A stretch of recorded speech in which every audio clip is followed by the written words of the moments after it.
কোচ খাই যায় সেই নেচাৰেল ময়শ্চাৰটো লাহে লাহে নাইকিয়া হ'বলৈ ধৰে আৰু সেই কাৰণে আমাৰ স্কিনখন সাংঘাতিক ধৰণৰ ড্ৰাই হয় মই আগৰ ভিডিঅ'টোত আপোনালোকক কৈছিলো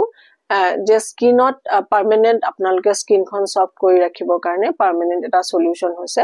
সাবুন ব্যৱহাৰ নকৰা আৰু অইল ব্যৱহাৰ কৰা যিকোনো ময়শ্চাৰাইজাৰ ব্যৱহাৰ নকৰিলে অইল ব্যৱহাৰ কৰিব লাগে আপোনালোকে সো আজি মই আপোনালোকক বহুতে মোক কৈ আছে যে এটা